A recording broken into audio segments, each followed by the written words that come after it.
everyone, today I'm going to be making some homemade vanilla pudding and I'm going to show you how I do that. I'm so excited to show you this recipe today. If you've only ever had pudding out of like a box or maybe out of those little pudding cups, this is just going to blow your mind. It is going to be amazing and really it's not super hard to make. So you want to make sure that you have out all your ingredients, all your tools, everything you need for making this pudding at the very beginning. That way you're not running around looking for stuff while you're making your pudding. So I've got a nice big stock pot here. It's kind of shallow, but it's wide at the bottom. That's why it's going to get a lot of surface area with the heat, and so that pudding mixture is going to cook up really well.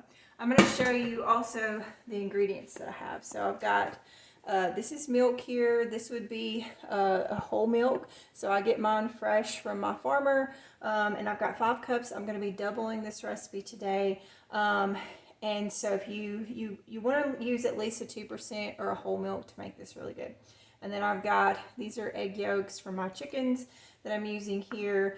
And we've got butter and cornstarch and sugar. Now you could also use, and we've also got vanilla. You could also use maple syrup or honey, but that does get kind of expensive. And so if you're just wanting to make this a little bit on the cheaper, I would just go with some sugar. So essentially all we're going to do is put almost all these ingredients, everything except for the butter and the vanilla, in this pot, and we're going to heat it up until it gets warm and starts thickening. So I'm going to go ahead and start getting my ingredients in this pot. This is our 5 cups of milk. This is 6 egg yolks. And like I said, this is going to be for a double batch because I have a family that really likes pudding and there's 6 of us, so it will go fairly quickly.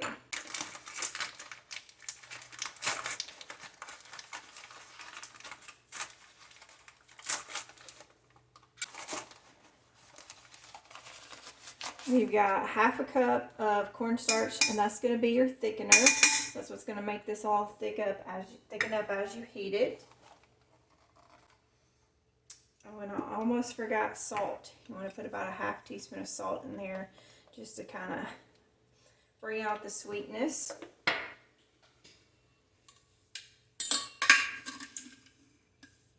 We got 1 cup of sugar here.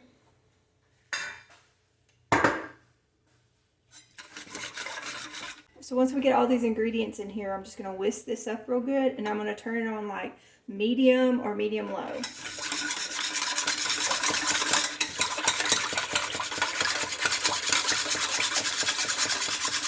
So the main thing with this is it's sugar and it's milk, and milk burns really easily, so you don't want this to burn. I really like this recipe because you don't have to temper your egg yolks. You just put them all in there together, and you just keep stirring the whole time. And then it's just gonna come together as a pudding. And then we're just gonna add in our butter and our vanilla, and it's gonna be good. But you've got to make sure that you keep stirring this pretty much the entire time. Right away, it's gonna be cold, and so it's gonna take it a minute to heat up.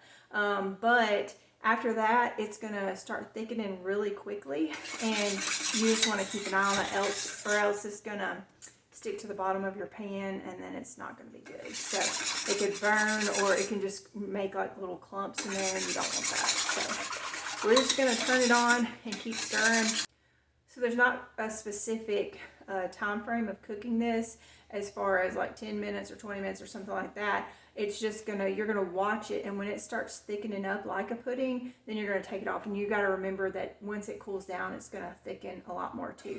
So it can take a while though, depending on how cold your milk and your eggs are.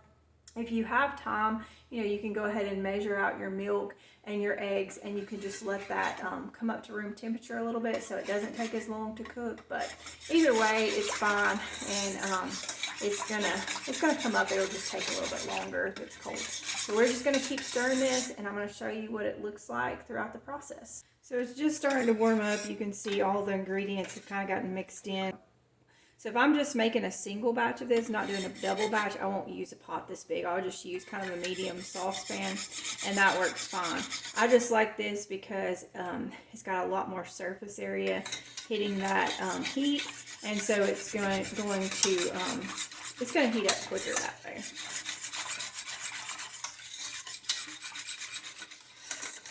So the temptation is to turn it up to get it to cook quicker, and you definitely don't want to do that, or it's going to end up cooking too quick and it just won't be as smooth and creamy. So I have it on like medium, and I can tell it's starting to get pretty warm, so I'm going to turn it down a little bit.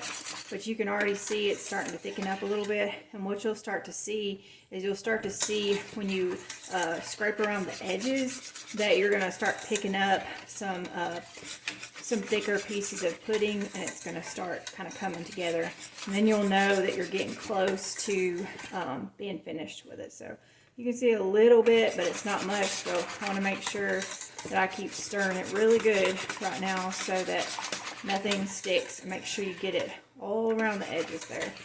Yeah, I think you could probably see it's starting to thicken out just a little bit. So you can really see now how much it's starting to thicken up. It's starting to trace. So trace means when you're stirring it like this, you can see the trace of the whisk in there. You can see the little lines, and you can see it's getting nice and thick. So I would say it's been probably about maybe close to 10 minutes, 8 to 10 minutes. I'm going to let it go just a few more seconds to make sure it's nice and thick, and then we're going to take it off. So look how rich and nice that looks. You can see that on the spatula there. So yep, I'm gonna go ahead and take it off and put it off the stove, and we're gonna add our butter and our vanilla. Okay, so we're gonna do about 2 teaspoons of vanilla, and where's my butter? There's my butter. And then we're gonna put in 2 tablespoons of butter.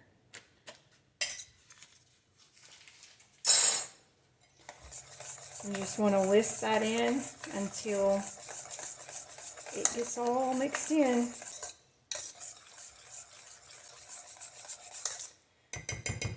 Alright, that looks great. I like to put mine in this glass container. It's got a lid on it, and so I'll just put it in there, let it cool for a little bit on the counter, and then I'll put it in the refrigerator.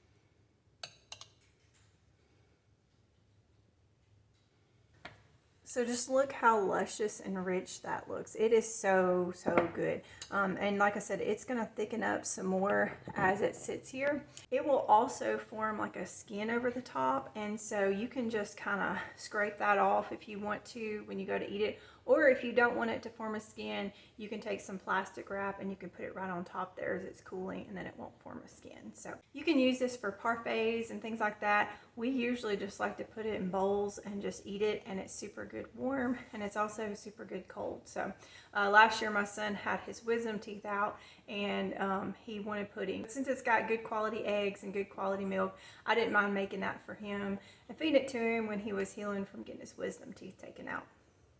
We're going to try a little bit of it. If you've never had warm, fresh pudding like this, it's awesome. So you can see it's still steaming just a little bit. Oh yeah, it's rich, it's smooth, it's creamy.